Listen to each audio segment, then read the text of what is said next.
With trick देखेंगे, आराम से आपको यहाँ पे याद हो जाने वाला है, ठीक है। आराम से यहाँ पे ढंग से फोकस करिएगा बस। और एक चीज़ कि ये जब अमेंडमेंट हुआ था, गेस करिए, फिर मैं आपको बताता हूँ। ये अमेंडमेंट जब हुआ था तो प्राइम मिनिस्टर कौन थे कंट्री के?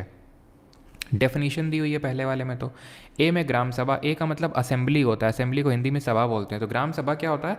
ग्राम सभा में वो लोग आते हैं जो 18+ हैं। जैसे कि मैं हूँ, मेरा वोटर लिस्ट में अगर नाम है, ठीक है, मैंने अपना वोटर लिस्ट में नाम दर्ज करवा रखा है, वोटर आईडी कार्ड बना हुआ है, तो मैं ग्राम सभा का हिस्सा होऊंगा, ठीक है। एकदम निचला लेवल का एक तरह से, जहाँ पे सबका पार्टिसिपेशन होता है, that is called as gram सभा, ठीक। और 243 में क्या दिया हुआ है? कॉन्स्टिट्यूशन ऑफ पंचायत की, पंचायत का गठन किस तरह से होगा, ये बी में दिया हुआ है 243 बी, यानी कि पंचायत किस तरह से बनेगी, बी से बनेगी, कॉन्स्टिट्यूशन दिया हुआ है। सी से कॉम्पोजिशन, गठन दिया हुआ है इसका किस तरह से किया जाएगा। डी से रिजर्वेशन, डी से आप दलित याद कर लो, दलित्स को रिजर्वेशन मिलता है। अब रिजर्वेशन यहाँ पे किसको है? दलित्स को तो है, यानी SC ST को तो है। किस प्रपोर्शन में? इन दी प्रपोर्शन ऑफ देयर पॉपुलेशन, इनकी प्रपोर्शन ऑफ देयर पॉपुलेशन, जितनी उनकी जनसंख्या है वहाँ पे उसके हिसाब से रिजर्वेशन कर दिया जाएगा। प्लस वेमेन को भी रिजर्वेशन है, कितना? 1/3। और वेमेन और 1/3, इससे आपको कौन सा कॉन्स्टिट्यूशनल अमेंडमेंट याद आता है जो रिसेंटली हमने अभी डिस्कस किया था? फिर हम बात करें आर्टिकल 243 ई का मतलब रीजनिंग में क्या होता है? हम इसको लेटर नंबर 5 देते हैं, और 5 साल का ड्यूरेशन होता है पंचायत का, ये यहाँ पे लिखा हुआ है, ठीक।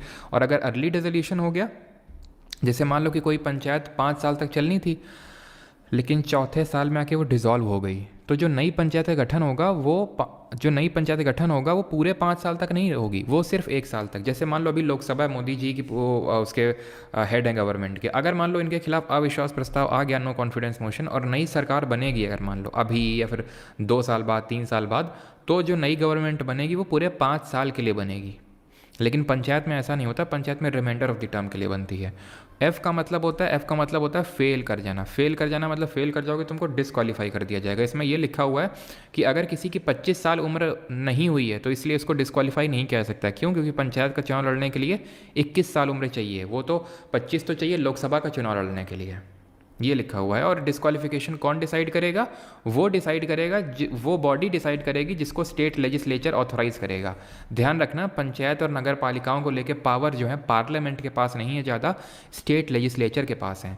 जी से याद कर लो गोली, गोली का मतलब है गोली खाते ही पावर आ जाती है किसी के पास, तो power responsibility. H house tax याद कर लो, हाउस टैक्स, तो टैक्स इम्पोज करने का पावर है पंचायत के पास। आई से इनकम, इनकम कौन? इनकम मतलब फाइनेंस, फाइनेंस कमीशन, स्टेट का फाइनेंस कमीशन।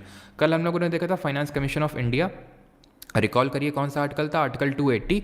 और इसकी जो रिपोर्ट होती है वो किस आर्टिकल में आती है? 281, जो किसको देता है? प्रेसिडेंट को देता है, who lays that report in the parliament. And जे से ऐसे का याद कर लो जांच, जे से याद कर लो जांच, जांच मतलब ऑडिट, ऑडिट ऑफ अकाउंट्स। बाकी तो मत भी याद करो, चल जाएगा।